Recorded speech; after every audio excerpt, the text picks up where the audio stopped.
All right, here is Karine coming out for our White House press briefing. Everybody. It looks like she has some guests with her. Good afternoon.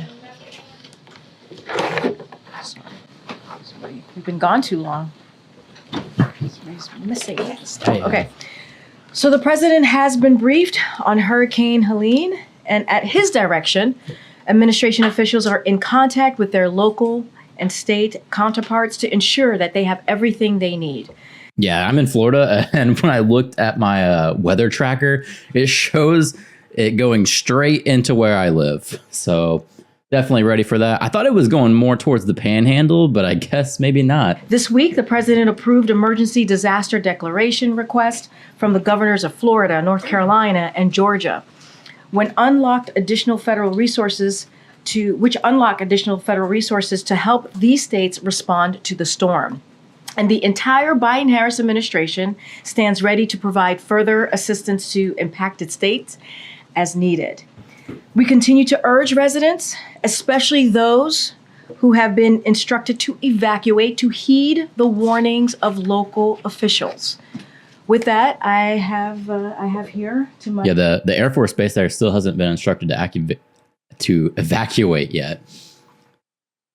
In typical Air Force fashion, they're going to wait until like the last minute to give a evacuation order. All right, the FEMA Administrator, Criswell, come on up. Deanne, thank you so much for being here. Yeah, thank Here you, we go. Karine. Good afternoon, everybody. FEMA. As you heard, I did just finish briefing President Biden on the impacts that we are expecting to see from Hurricane Helene. And as I told him, we have been preparing for this storm for a number of days, and we began moving resources into Florida on Monday. I just want everybody to know that this is going to be a multi-state event with the potential for significant impacts from Florida all the way to Tennessee. Yeah. And the president wants to make sure that everyone is paying attention to the potential life-threatening impacts that this storm may bring. And he has directed me to travel there tomorrow to assess the impacts. The entire state of Florida is under some type of warning right now, whether that's a hurricane warning or a tropical storm warning. And we expect life-threatening flash flooding in the state's north as the storm continues to move north. And so I need everybody to pay attention to their local officials. They're going to have the best information on the specific risks where you are at. We're already seeing impacts in... Yeah, just to show you the path that's going on here, it looks like it's going up through the panhandle like I was talking about. But when you look at the big map of all the weather, it just looks like it's going to annihilate Florida. Assuming this is going up into Florida, we're going to get some weather. We'll have to get some weather. Florida, and the forecast indicates that we could see up to 20 feet of storm surge. So just think back 2 years ago to Hurricane Ian. The peak storm surge from that was 14 feet, and we saw the amount of destruction, and 150 people lost their lives, the majority of them from drowning. So please take this threat from storm surge seriously. Residents that are in these areas, they can still take action. They can take action now to move out of harm's way. And remember that you may only need to go 10 or 15 miles inland to get away from the threat of the storm surge itself, because water is the number one reason that we see people lose their lives in these storms. So please don't underestimate what the impacts could possibly be. So at the president's direction, we have over 1,100 personnel so far across the federal government supporting the preparedness efforts for this storm. We also have an additional 700 personnel from FEMA that are already in these states supporting other disasters that we can quickly pivot to support any of the response needs as needed. Some of the resources that we have already deployed include 8 search and rescue teams across Florida and Georgia, as well as resources from the Coast Guard, the Department of Defense, to immediately support any life-saving operations as needed. The Army Corps of Engineers has power restoration teams and debris specialists who are going to be able to help restore power and support debris removal operations as soon as it is safe to do so. We have health and medical task forces from Health and Human Services to evaluate the impacts to medical facilities. We have food, water, generators, and tarps that are deployed to staging locations across the region, and so they are easily accessible and movable post-storm. And the Red Cross is actively standing up shelters in areas that are expected to see and feel the impacts from Helene. My regional administrator. So AP News is reporting that 5 people have died already so far. Here's their depiction of the path. But reporting 38 minutes ago, it says 5 people have already died. Raised the death toll from Hurricane John to 5 Thursday. So this was in Mexico. So not quite in the States yet. Yeah, nothing crazy going on in the States, but I'm sure when it actually does hit us, we're going to get some bad numbers probably. Administrator is currently embedded in the Florida Emergency Operations Center, as well as incident management assistance teams in Florida, Georgia, and Alabama. And we have one currently moving to North Carolina today, so we can ensure seamless communications between the federal government and the needs of the states. I'm very grateful, as you heard, President Biden quickly approved pre-landfall declarations for Florida, Georgia, and North Carolina. And this allows us to immediately provide any of that life-saving support in the coming days. And I'm grateful for the rest of the federal family that is there on the ground working with us side by side as we prepare to support the American people for what is to come over the next several days. I just want everybody to know that the Biden-Harris administration, we are ready for this event. We have aggressively pre-deployed resources. We are postured for whatever response might be needed. And so let me just say one more time before I take any questions, take the storm seriously. People in Hurricane Helene's path, you need to listen to your local officials. If they tell you to evacuate, please do so. And if they tell you to shelter in place, then that's what you should do. They're going to give you the best information that you can do for your specific situation. Those decisions can save lives. And with that, then I'll take questions. Thanks, Karine. Thanks, Dan. So this is likely to be the 21st billion-dollar weather or climate disaster this year. So does FEMA have the resources to keep on responding to disaster after disaster like this? So we have absolutely enough resources to continue to support the life-saving response that we need to for this event. I think everybody's aware that we went into immediate needs funding as our disaster relief fund. The funding was running low. But the reason we do that is to make sure we have enough money for an event just like this. And so I want everybody to know that we have exactly what we need, and there are no limitations to our ability to support the response for this disaster. As we continue to go through the recovery, though, for all of these disasters, that also takes personnel. And we're going to continue to work through with our states about what they need and how we can best adjudicate those resources. But we are seeing an increase, and we're seeing a strain on our staff with more of them deployed for longer periods of time, helping to support these communities recover. And just also related to the money here, some pretty substantial losses projected in terms of the crop insurance, in terms of the flood insurance. Is there, and there's no new money in the CR as far as this is concerned, is there any expectation that you're going to have to go back with a supplemental request? So we did put a supplemental request in with the CR. It does not give us a supplemental at this time, but it gives us the ability to spend the money that was put forth in the president's budget. But we're already through INF $9 billion, close to $9 billion in projects that we have put on hold that we can't reimburse communities for. Once we lift INF and once the CR goes into effect, we'll be able to pay those. But without a supplemental, we will be back in INF probably in the January timeframe. Can you talk more about how widespread you think prolonged power outages will be and what those power restoration teams are doing to prepare? Is there anything they can do proactively, before the storm? That's what I'm worried about here is losing power. We don't have a generator, so that would be really bad for us.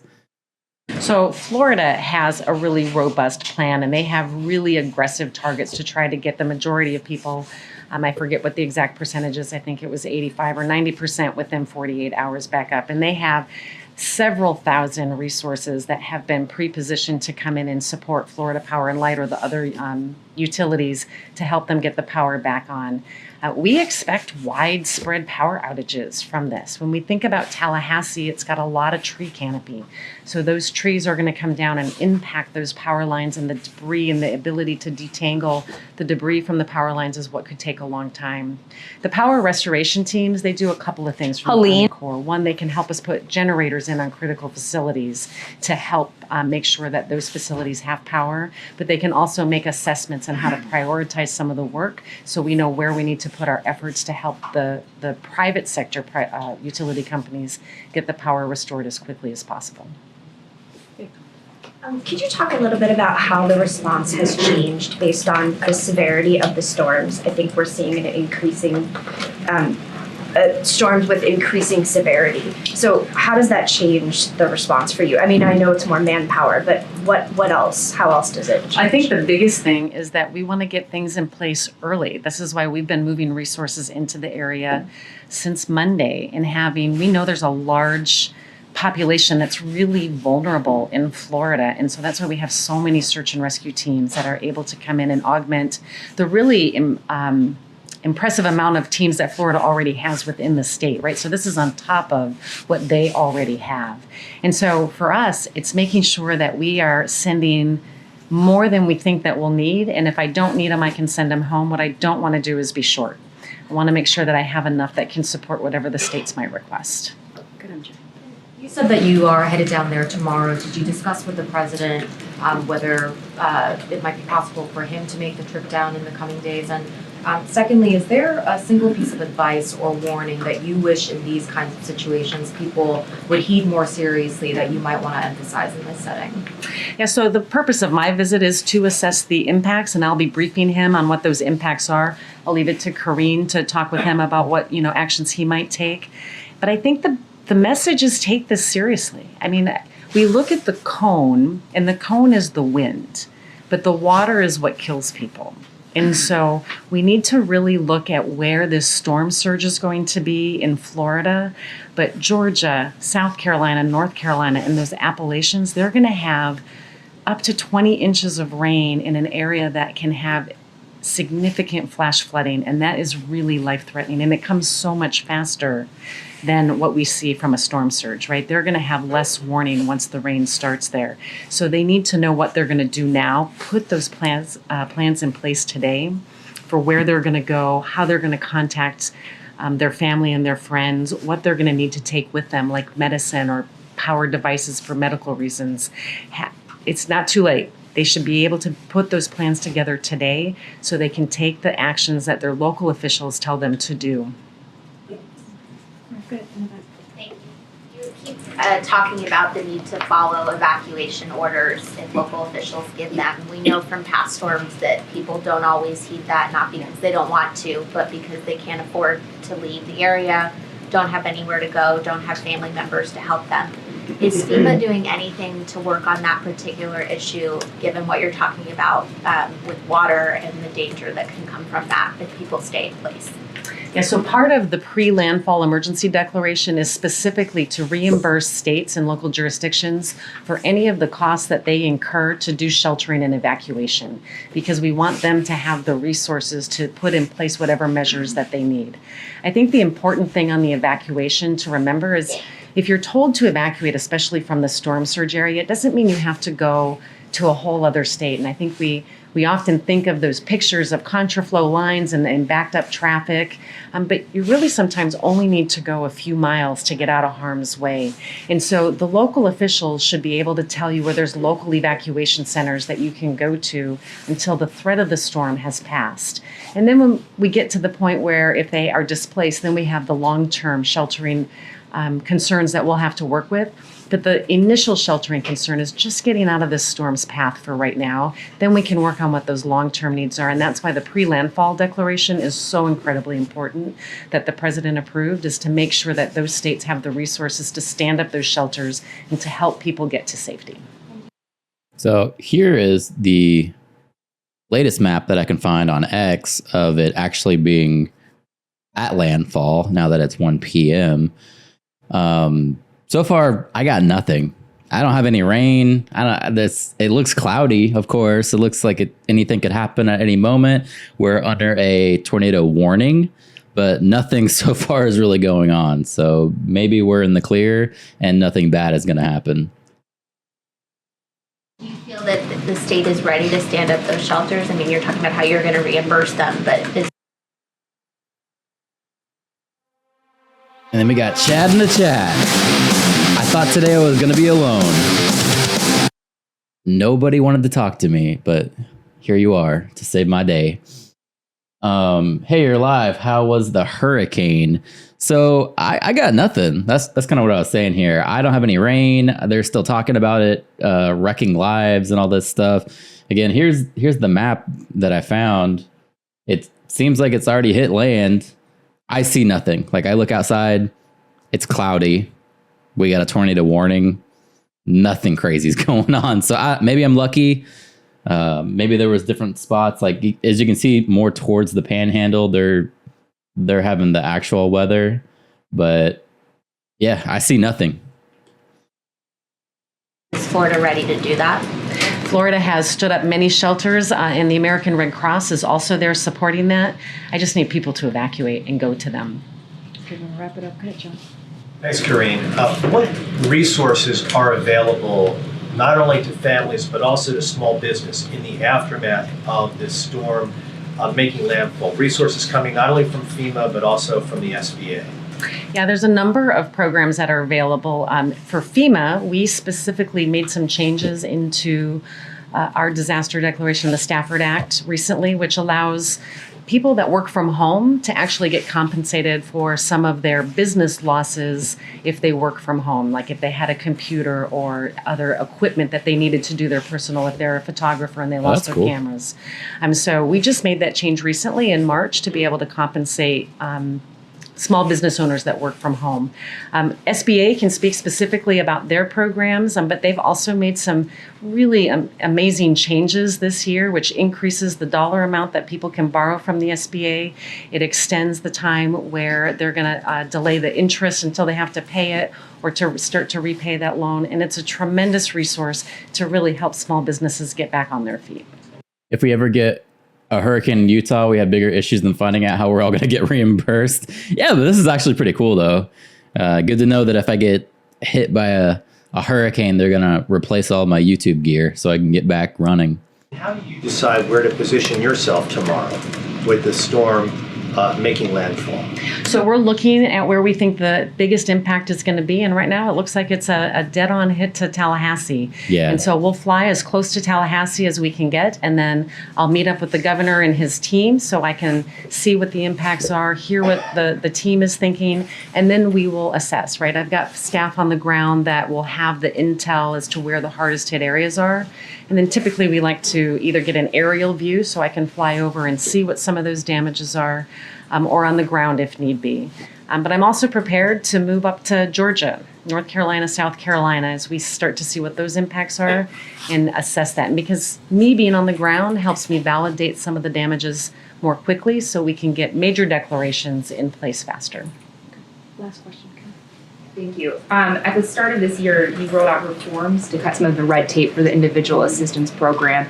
Now that so many people are in the path of this storm, can you give an update on how quickly you expect survivors to be able to tap into that, given those changes that were put in effect more than 6 months ago at this point? Yeah, we've seen some really tremendous positive impact from the changes that we have made. In fact, one of the So there's some video actually on YouTube. You can see it here. So far, you can see the winds are picking up, which that's what it looks like here pretty much. Just some wind, nothing too crazy yet, but more could be coming. Yeah, give it time. We'll see what kind of damage actually goes down.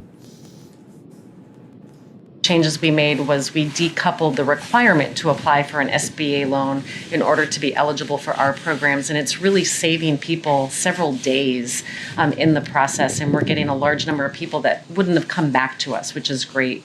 We're also seeing people get funding quicker, right? We have serious needs assistance that can get them a very small amount of money to help with some of their immediate costs, but also the individual and households program that can help them with if they're underinsured. And so it really all depends on what their specific need is.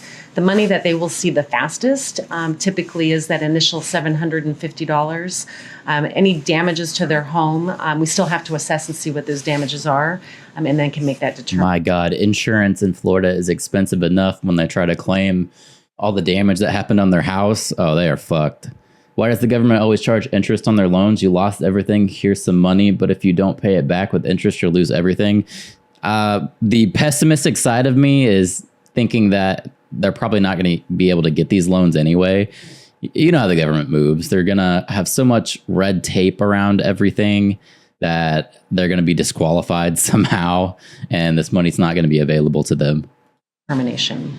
But we have teams that go right out in the field. They can register them in the field, and that really helps to speed up the process. Okay. All right. Thank you so much, Thank you, Administrator. Karine. Appreciate it. Thank you. All right, lady. I just wanted to add, the president asked to have the administrator come to the podium today because of how serious we want to make sure that people out there are taking this. They need to take this very seriously, and also obviously we wanted to lay out our federal response posture so that folks know that we are there for them, and we will obviously be there on the ground as the FEMA administrator just laid out. So please take this very, very seriously. And listen to your local officials. Just want to reiterate that once more.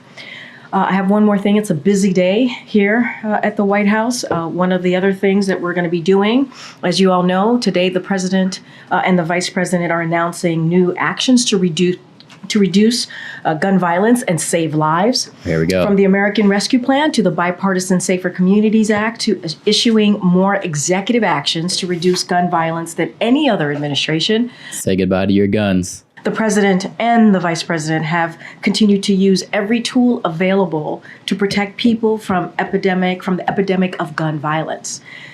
Homicide rates are down 17% compared to the same time last year. And the number of mass shootings this year is 20% lower, but more must be done. So President Biden is going to sign an executive order to accelerate progress on two key priorities: combating emerging firearms threats and improving school-based active shooter drills. Okay. Additionally, federal departments and agencies will be announcing a range of additional actions to reduce gun violence, from promoting safe gun storage and red flag laws to improving the background check system. The Biden-Harris administration will continue to do everything it can to put an end to this senseless violence, while calling on Congress to fulfill their duty and pass common sense gun safety legislation. With that, Colleen. Someone ask her again about political violence rhetoric. Yeah, so she can answer one question and then just walk off. Let's see what they're going to ask her today, though. Thanks, Karine. Democratic Mayor of New York City, Eric Adams, has been charged with bribery, wire fraud, and seeking campaign funds from a foreign government. Oh, yeah. Does the president believe he should resign? I'm not going to comment on this particular ongoing matter. I'm going to let the DOJ. There it is. There it is. I'm not going to comment. I'm going to refer to you to this person. I'm not going to comment again. Speak to this. Okay, and then two other quick things. Does the president hope that Vice President Kamala Harris, should she be elected president, will she continue the Office of Gun Violence Prevention? Does he hope? Look, I'm not going to speak for the vice president or get ahead of ourselves here. I'm not going to comment. But what I will say is, as you know, the vice president has been a leader on this issue. She leads the Office of Gun Violence and has taken this seriously, not just as a vice president, but throughout her career, and has been obviously a key partner in all of the actions that this president has done and has taken. So I think. if Eric Adams was a Republican, she would have a different answer. Oh, yeah. Suddenly she would be campaigning. It's safe to say that she will continue to lead on making sure that we deal with this epidemic. Gun violence is an epidemic. We need to continue to protect our communities, protect our schools. And so I could assure you that she's going to continue to stay laser focused on this issue. Okay, one other quick thing. As you know, Ukraine wants to fire long-range weapons into Russia, and some Republicans today backed the idea. I wondered why the White House doesn't share that same assessment. So I think we can expect that one of the conversations that the two leaders will have. Referred to the DOJ, everyone drink. Yeah, that's coming. That is coming. Why does the White House not back long-range missiles into Russia? Well, because they're trying to avoid nuclear war. Pretty simple. I would be on this topic. And so, there'll be also a broader discussion on the significant amount of military aid we are providing Ukraine. You saw our announcements this morning, although I'm not expecting there be any new announcements on this particular action or a decision coming out of this meeting. I expect the leaders will discuss the weapons system the president announced, as I just stated. And I do want to take a little bit of a step back here. I want to remind everyone watching the briefing how the United States, how this president has mobilized a massive amount of military equipment and capability to help Ukraine really fight back, push back against Mr. Putin and his aggression.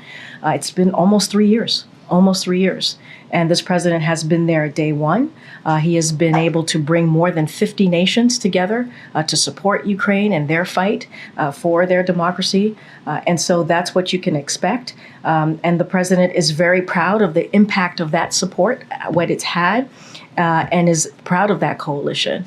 And so, and certainly you'll see more of that in Germany as we announce the president's going to be going to Germany. And so I will leave it there and not go any further. Canceling. Thanks, Karine. Mayor Eric Adams suggests that he's being targeted by the Biden administration over his criticism of the migrant crisis. Now, this is the kind of accusation that's similar to what we've heard from former President Donald Trump. So what is the president's reaction to that kind of language being used from a Democrat? Look, we have been always very clear. The president was clear even when he was running in 2020 that he was going to make sure that DOJ is independent and the DOJ is handling this case independently. I'm not going to go beyond that. And Adams was also... There's a DOJ again. So do you double drink? Do we reset the chip, have another shot? I think bigger escalations of a war would definitely lose them the White House. That's why they are not really trying to stop Israel from attacking anyone. Yeah. Wait until after the election. Maybe they'll actually grow some balls and do something. At a reception last night with the president at the Met, did they talk? I can assuming Kamala wins. Confirm to you that the president did not see the mayor and they did not speak. Get him, Jay. You just mentioned that obviously you expect the two leaders today to discuss the issue of the use of long-range missiles into Russia. Do you know if the president has any openness to changing his policy stance on that? Look, I said it's going to be one of a range of topics that they're going to discuss. And let's not forget the president and both presidents saw each other recently, just yesterday. They've had multiple bilateral engagements. This is a continuation of that, continuation of the support that you have seen from the United States and obviously what the president has been able to do in the past 2+ years and bringing nations together to continue to give support to Ukraine. What I said is I could expect this to come up as a topic, but I wouldn't expect any new announcements. I'm just not going to go beyond that. You all will see the president momentarily and President Zelensky in this pool spray, as you know, in the Oval, and so you'll have an opportunity to hear directly from both of them. I just don't have anything beyond. There's no announcement that I would expect coming out of this. Announcement. Just separately on this Lebanon ceasefire proposal that was released last night, I'm sure you saw the Prime Minister's office said the news about a ceasefire is incorrect. What is the disconnect here? You know, we had senior U.S. officials saying last night, suggesting really strongly that they expected the two sides to agree to this proposal. And here we are, however many hours later, and the Prime Minister's office is saying no. So a couple of things, as you mentioned, the joint statement last Biden was avoiding Eric Adams like an ex. Yeah, he's not going to comment on any of that corruption. What nations is Biden bringing together? Even Europe is tired of giving money. Yeah, nothing. No nations at all. None at all. Unfortunately, we're just handing over large amounts of money. That's what we do. Last night, you saw that. We and our allies, partners, don't believe in an all-out war. That's not the answer here. That's not what we want to see. And that is something that we've been pretty consistent about throughout the past several months. Our joint statement was a clear call. It was a call for a temporary ceasefire to open up space for diplomacy to achieve a deal that allows civilians on both sides of the border to return to their homes safely and securely. And I would add that the statement was indeed coordinated with the Israeli side. There are now discussions ongoing today in New York. Our teams are continuing to have discussions, and so you'll probably hear more later in the day, but those discussions are ongoing. If it was coordinated with the Israeli side and the expectation last night, as it was shared by senior U.S. officials, was that the two sides would agree to this imminently, why are we hearing from the Prime Minister's office today? I would have to refer you to the Prime Minister's office. I refer you to someone else. So The Guardian actually has a pretty good article about that Eric's Adam guy. It says as of 8 minutes ago, unsealed indictment shows charges against Eric Adams include wire fraud, bribery, and soliciting illegal foreign donations. Spicy. Very, very spicy.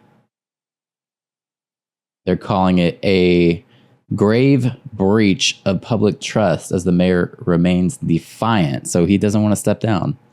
He really is keeping this going.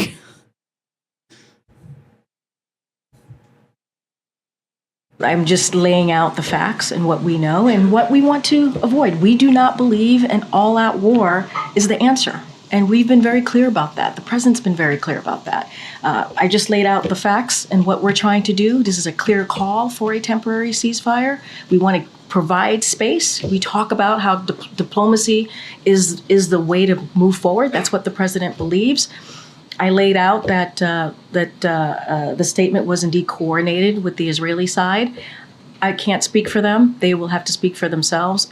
I'm just laying out what we know, how this came together, and what our end goal is. Right? Is what we want to see. Do you still expect an agreement to come out imminently? As I just mentioned, we have our teams who are in New York right now. They're currently having those discussions, currently negotiating or discussing this further in New York, and so I'm sure that we will have more to share later in the day. Okay, Francesca. Thanks, Karine. The president never had a direct conversation with the Israeli prime minister about this. Do you expect that he'll call him today or that he'll speak with him tomorrow about this? As you know, they've spoken many, many times, probably more than a dozen times easily in this past several months, almost a year now, since October 7th. They have decades-long relationship, and so they know each other very well. And when they have discussions, they are very honest and frank. I don't have a conversation to read out, a call to preview at this time. As I stated, and I've said this before, we have said this before, our teams talk pretty regularly, practically on a daily basis. All right. I think Eric Adams' brother was even going through the local business offering protection services. This shit's shady, man. But even on this article, it says in a 5-count criminal indictment, U.S. prosecutors allege that before and during his terms as mayor, Adams accepted improper valuable benefits such as luxury international travel, including from wealthy foreign business people and at least one Turkish government official seeking to gain influence over him. So he's working with the Turkish people. That's a good way to lose your clearance. But he probably still has his clearance. We have old boy yesterday who was at the committee there who lost his clearance for supporting Trump. But apparently this guy's good to go. He doesn't have to step down. He can keep his clearance even though he has foreign ties. This country, brother. And so that certainly continues as we're talking about this ceasefire, the statement that you saw from the G7 plus our key Middle East partners overnight. So essentially, he did not feel that he needed to talk directly with the prime minister because his team was talking to. I mean, their teams talk regularly, as they're doing right now in New York today, and so that is something that will continue to be the case. But they have spoken multiple times as a conversation between the prime minister and the president. I just don't have anything to preview at this time. Sure. Ukraine. His approval today of the long-range bombs. Should we take that as a sign that he is more open to allowing Ukraine to strike deeper into Russian territory? Look, our policy has not changed. They're going to talk on a range of issues today. What we can say and what we can commit to is that we will continue to support Ukraine as they continue their fight against Mr. Putin's aggression into Ukraine. And so that is our commitment. That's what the president's focused on. I don't have anything else to add. Okay. On the long-range missile issue, does the White House have a reaction to Putin's comments that would invite a nuclear response? Here's what. Look, we say this all the time. Mr. Putin can end this war today. He can. He started this war. He started this war, not the Ukrainians. He started this war. It could end today. It could end today if he decides to stop the aggression that he started into Ukraine. And so we've been very clear about that, and we'll continue to do so. And there's been no change on the administration's policy on NATO membership for Ukraine since the NATO summit? I don't have anything else to share beyond what we've been pretty clear on as it relates to that. One more is, was there any reaction to former President Trump's comments that Ukraine cities are gone, questioning giving more aid to the country while they refuse to make a deal, or this comment that he wants them to win, kind of suggesting that Zelensky wants Democrats to win the election? Look, I'm not going to respond to everything that the former president says, especially since he's a candidate in this election. The president has been very clear to his commitment, not just him, the more than 50 nations that are supporting Ukraine in their efforts to fight for their democracy, to fight against Mr. Putin's aggression. And let's not forget, the president was able to make NATO stronger so that we can be able to continue to do the work that NATO is supposed to do. And an example is what is happening in Ukraine. And so that is his focus. That's going to be continued. What he is going to, you'll see this today in the bilat that he has with President Zelensky. You saw that this week at the UN Assembly when he met with he saw multiple leaders. Obviously, he was with multiple leaders and had a couple of opportunities, as we read out to all of you, to meet with some of them. And so this is what the president's going to focus on, and that's what I'm going to speak to. Okay. Thank you, Karine. On the Zelensky can end the war as well. By how? By giving up their territory? And Putin would rampage if Ukraine joins NATO. I think that it feels like that is the ultimate goal for these people, to get Ukraine to join NATO. But we know Putin's going to go crazy when that happens. Zelensky meeting. Why is it that President Biden and Vice President Harris are holding these meetings separately? Is the suggestion that one would say something different than the other, and that there might be some dueling diplomacy there? There's no dueling diplomacy. It's not unusual. The vice president has met with President Zelensky separately many times. Nothing new here. Okay. I wouldn't read too much into it. And then critics have said that Zelensky's trip to Pennsylvania was a political stunt.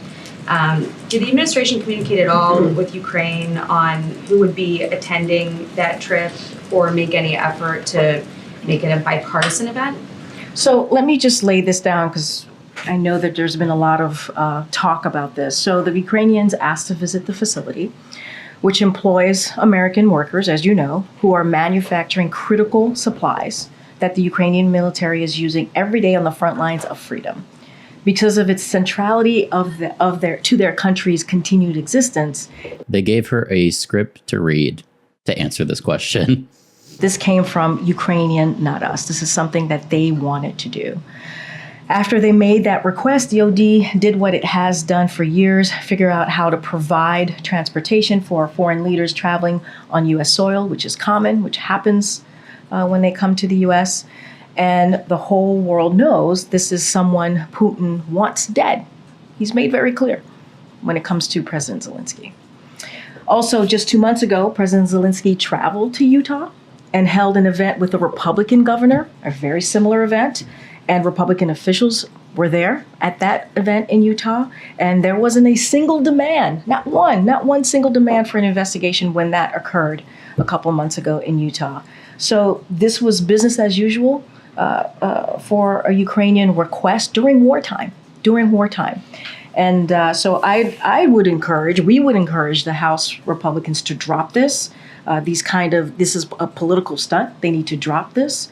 And anything else, I think I gave a lot here, a lot of good layout of how this all occurred, but anything else specific, I would certainly refer you to the DOD. Just clarifying, though, that the administration didn't, or the campaign, I guess, didn't play a role in determining the guest list because they're claiming that having no Republicans there in a battleground state made it effectively a campaign. This is something that And him endorsing Kamala.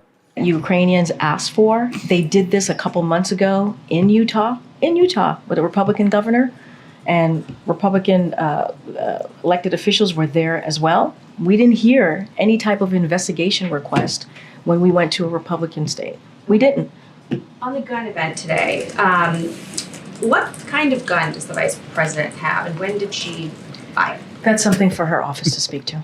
The reason I'm asking is because you have this event today, but the VP, as district attorney, sponsored Proposition H in 2005. It would have banned handguns within San Francisco city limits and required that residents turn in the handguns that they already own by a certain deadline or face mandatory jail time. But she's out on the campaign trail now saying, Got him right there.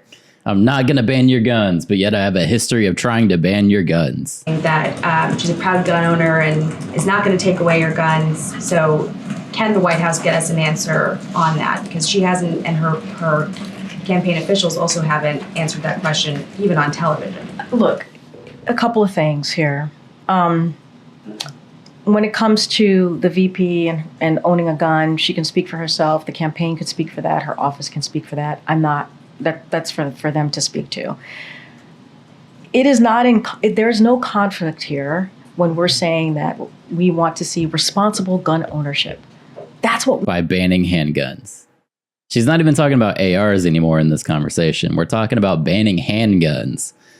So any way you look at that, that's banning guns. Our governor flip-flops more than Kamala. That's terrible if that's true. we want to see. Responsible gun ownership. I think that is what's important here. At the end of the day, gun violence is an epidemic in our country. Banning handguns is not being responsible as a gun owner. That's literally just taking guns away. That's all it is. There's no responsibility in not having a gun. Think about our schools, our grocery stores. It's an epidemic. We have done the work. We have seen violent crimes go down because of the work that this president and this vice president has done. There's an office to prevent gun violence, and that is something that she leads. But we're asking for responsible gun ownership. That's what we want to see. That's what's important here. And if people don't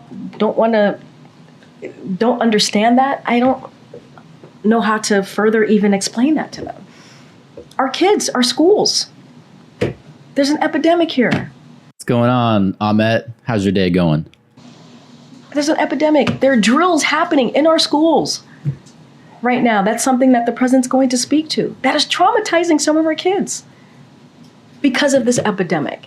And so that should be the focus. How do we make sure that we end this epidemic? We want to see responsible gun ownership. That's what we want to see. I think the question is not about responsible gun ownership, though. It's about, her past position saying that it's supporting a measure that would have required that non-law enforcement or military residents of a city turn in their handguns. So no gun ownership. Yes, grill her. That's exactly what you were saying, and she's not answering the question. She's saying ban handguns. That was Kamala's policy. It's not being a responsible gun owner. I need to have a safe in my house, make sure my kids can't get them, make sure we have proper access to mental treatment for our kids so they don't go shoot up the school. That's not what we're talking about here. We're talking about taking the guns away. You can't be responsible with something you don't have. or face possible mandatory jail time versus what she's saying now. And then also not answering the question of her gun ownership. Again, that's something that she's going to have to speak to. What I can speak to this moment in this time, what we've been trying to do for the last 3.5 years is make sure that we are dealing with an epidemic that is existing in our communities, that we see in our schools, that we see in grocery. I'm going to continue to not answer the question. Guys, I'm super responsible with my Lamborghini that I don't have. I am the most responsible. How are you? I'm doing just wonderful.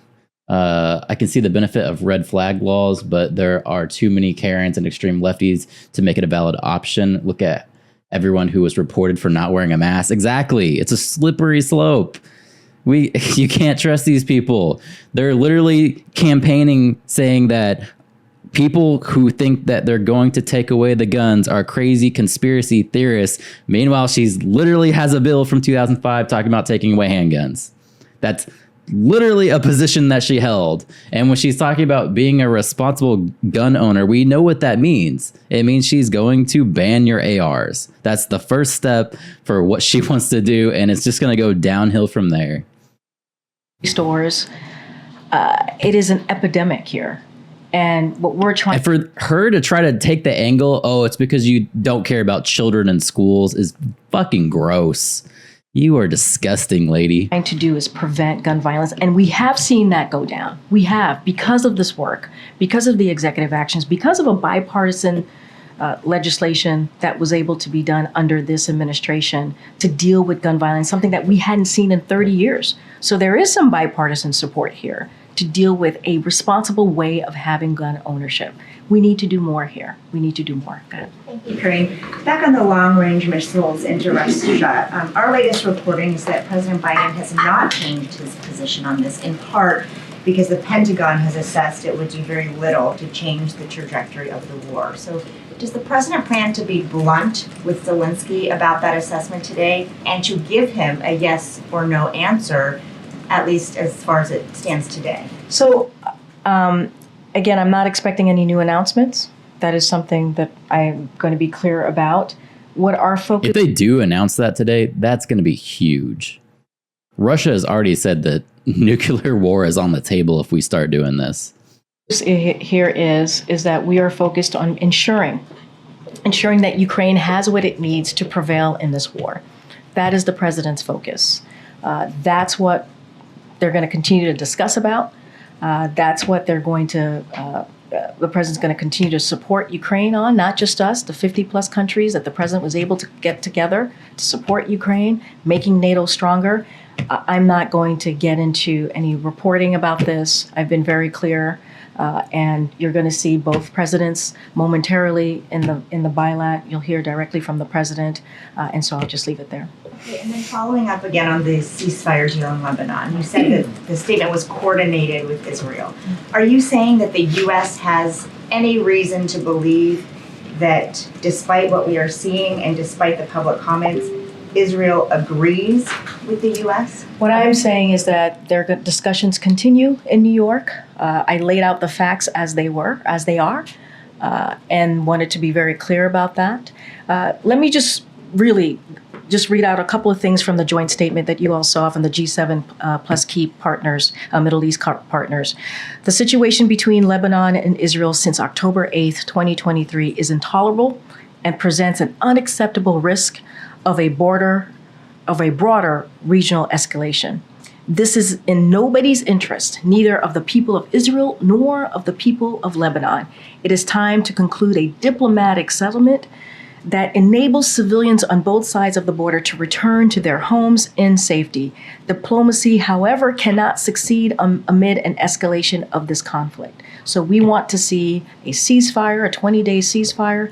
Those discussions continue. It was something that we laid out, right? It was a plan that we laid out.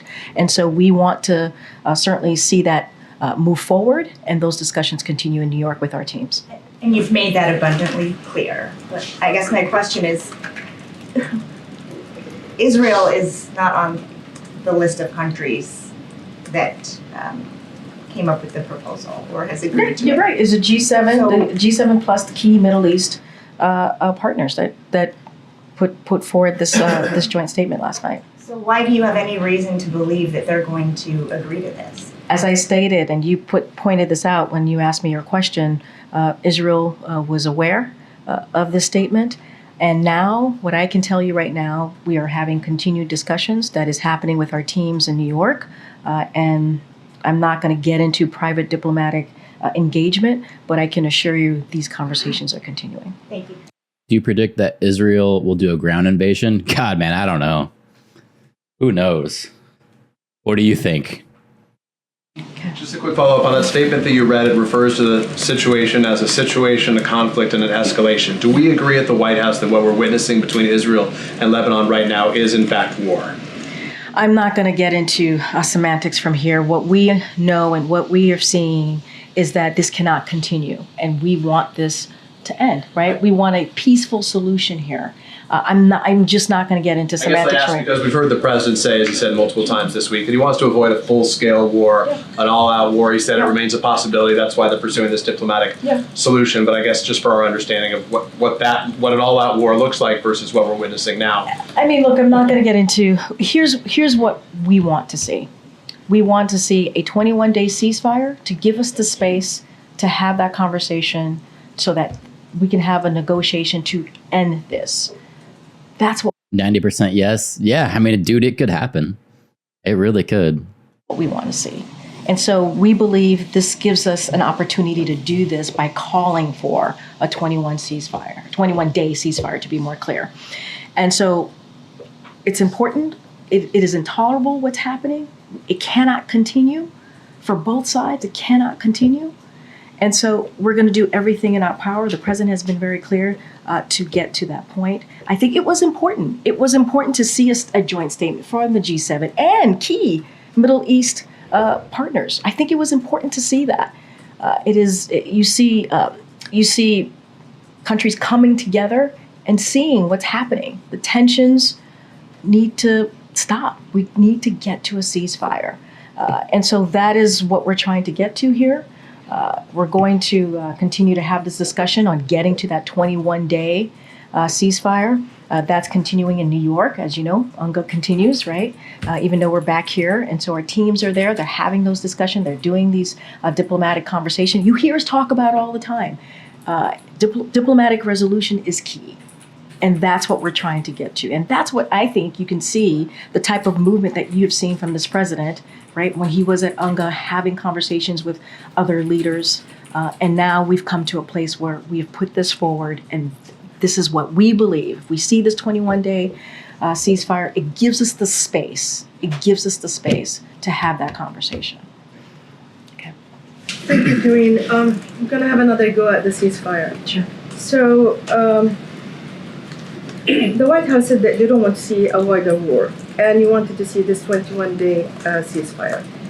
But yesterday, a senior administration official described this proposal as a breakthrough. So a breakthrough. Yeah. So what makes you believe that just the parties is listening to you when they did not listen to you over maybe 10 months, and the White House failed to secure a ceasefire between Israel and Hamas?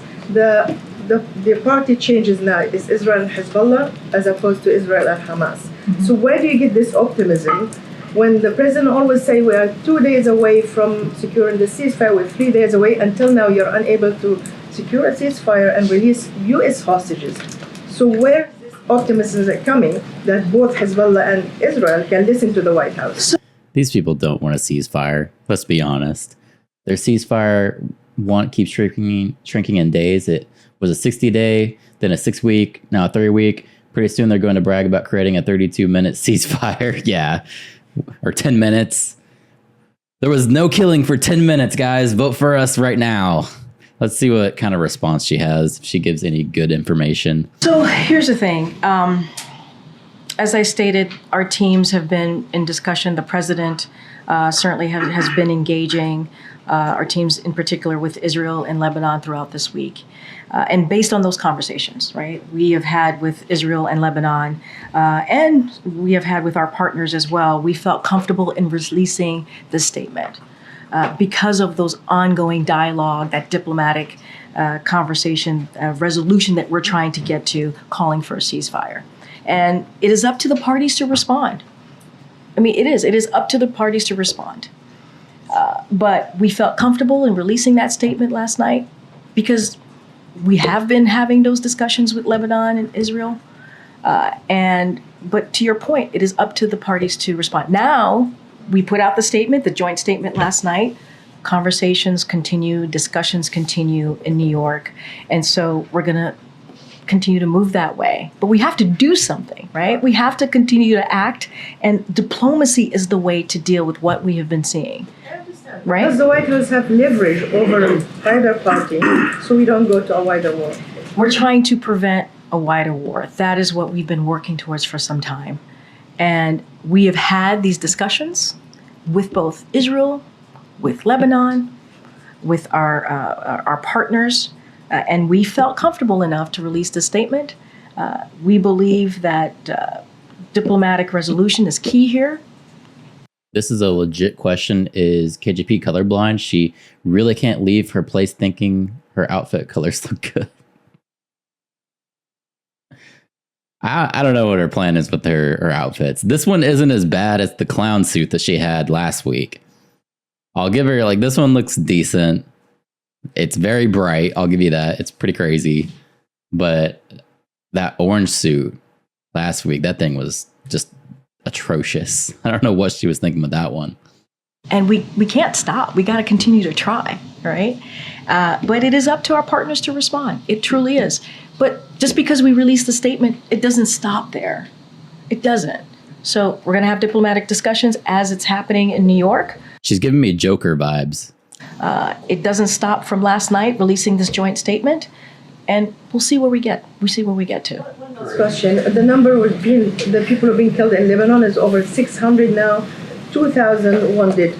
Do you believe that these are legitimate target, including the number of the dead, also women and children? And do you believe that Israel still operate within international law? Here's what I can say. We want to see the tensions end. We want to see a ceasefire.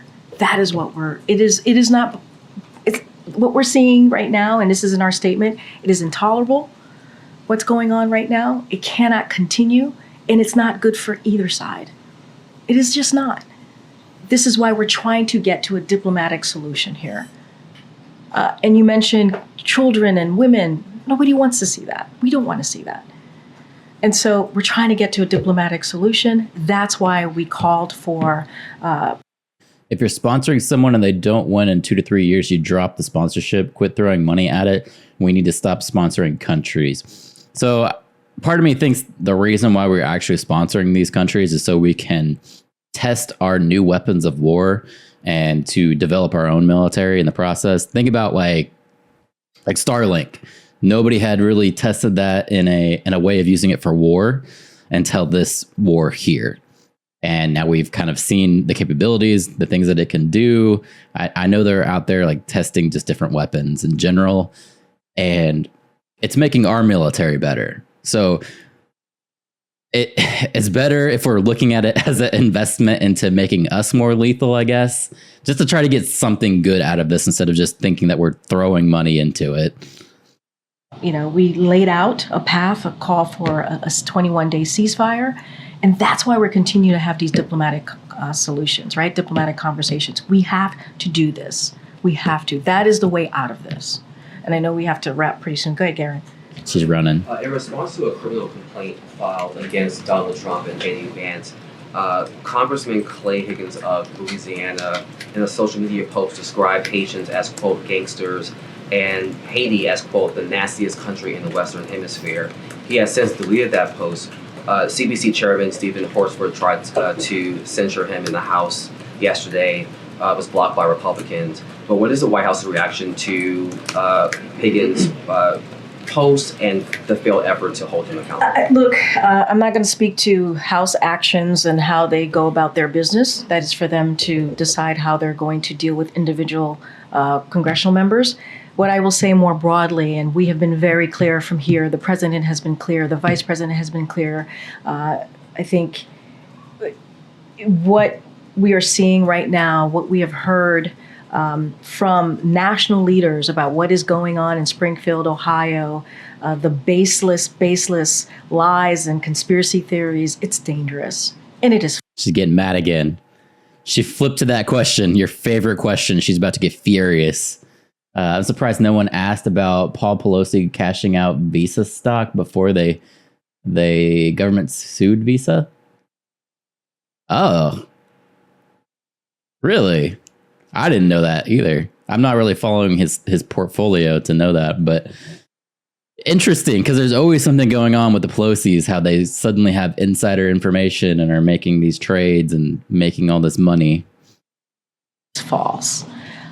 And to go after immigrants in that way, who are there legally, helping a community economically, who are welcomed in that community, and saying these baseless lies, is dangerous. And so what this president and this vice president believes is that we cannot pull apart our communities. They want to bring together our communities. That is what you have been seeing over the last 3.5 years. And conspiracy theories like... She's about to get pissed again, but yeah. Let me pull up this article here, because I didn't hear about this new one. It says, oh, of course they're going to hit me with the ad. Continue without supporting. Quit being annoying.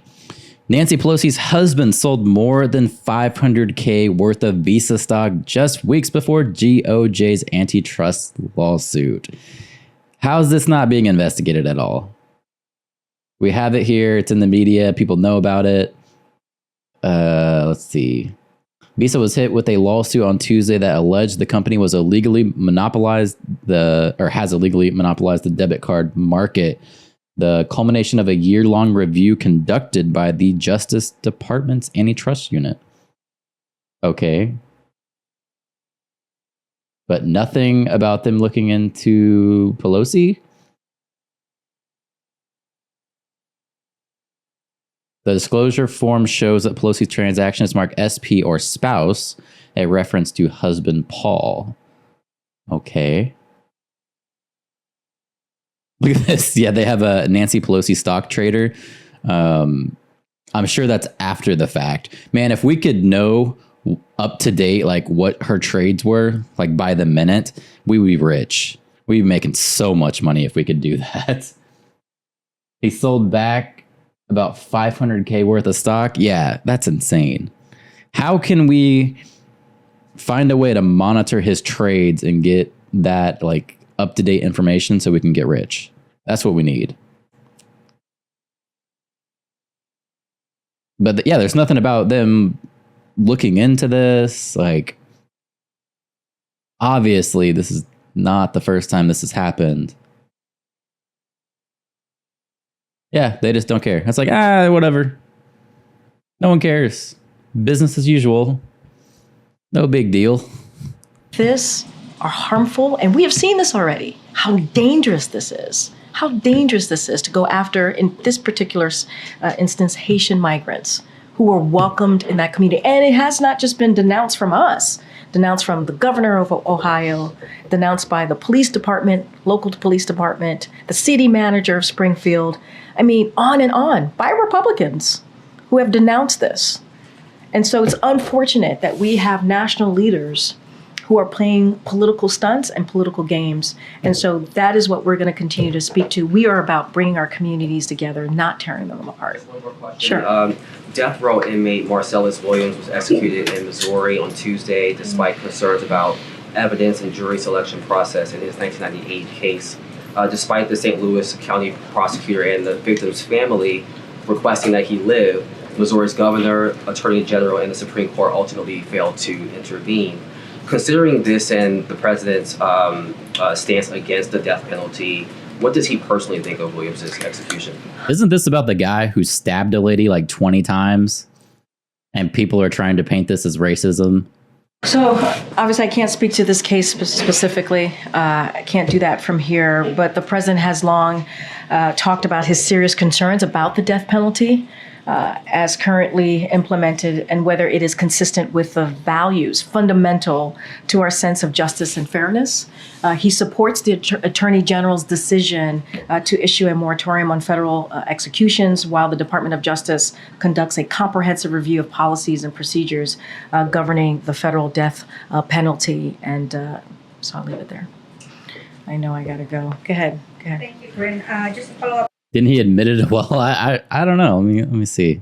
again on the Lebanon. Is the administration meeting at all with Prime Minister Netanyahu while he's in the U.S.? I don't have any meetings to preview, but I can tell you, as I've said multiple times, our teams in New York are meeting, and so I will just leave it there. And they're in regular. Dude, you are right. You are nailing this again. This is from CNN, so you know it's not going to be racially biased, of course, and they're even saying it. It says, Williams confessed to his girlfriend and an inmate in the St. Louis City Jail, and Williams' girlfriend saw him dispose of the body, or bloody clothes, rather, bloody clothes worn during the murder.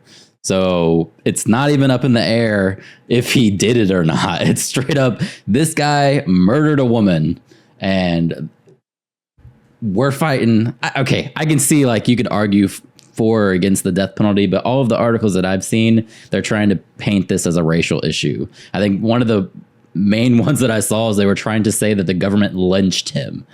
An old-fashioned style lynching. Like, where are we going with this? Like, this guy is a murderer. Do we really care that much? It's plain as day. He admitted it. There's witnesses. Who cares about this guy? Who gives a fuck? Conversation as it relates to the Israeli government. Our teams here are in regular conversations on a practically daily basis, and so the teams are in New York having meetings about this particular ceasefire call that we put forward. You mentioned that the efforts doesn't stop with the announcement last night. Say that one more time. You mentioned that the diplomatic efforts No, does not stop. I mean, it's happening right now in New York. Yes. My question is, in order to make it different than the announcement that obviously President Biden was comfortable in announcing a few months ago on the Gaza ceasefire, in order to make that different than the announcement he made last night with other leaders, would he consider conditioning aid to Israel? I don't have anything else to lay out beyond the statement that you saw from not just us, the G7 leaders, and also key Middle East partners as well. Don't have anything beyond that. We have not changed, obviously, our position on that. We want to have a diplomatic resolution. That is what we've been saying for some time now, and this is one of the ways that we want to move forward on this. Briefly also on She wants to leave before she needs to answer any tough questions. Yeah, she's about to bail. Afghanistan, the Taliban have formally sought to join the upcoming BRICS summit. What is the administration's stance on the Taliban's bid to join BRICS, and how do you assess the geopolitical implications of Taliban's growing ties with China and Russia? So look, we'll let the Taliban speak for themselves here. But we have been very clear that we judge the Taliban by what they do, not by what they say. We've been very consistent about that. The Taliban want international legitimacy to be removed from sanctioned list and foreign financing to restart the Afghan economy. These aspirations require the Taliban to live up to their commitments. At minimum, Afghanistan cannot strengthen its economy unless women are able to participate in all aspects of society without limitations. Okay, that's not the question that was asked. They wanted you to comment on them actually showing up to this summit. Okay. And if there's no reference to the Hatch Act or the border bill, can we still call it a press conference? You know, she didn't mention Trump one time in this briefing. This might be the first one I've ever watched that she didn't mention Trump. So we will continue to engage with the Taliban on matters of our interest, for example, on respect for the rights of women and girls and the return of wrongfully detained U.S. Citizens. And that's how we're going to move forward with them. All right, we got to go. All right. Thanks, guys. And there she goes.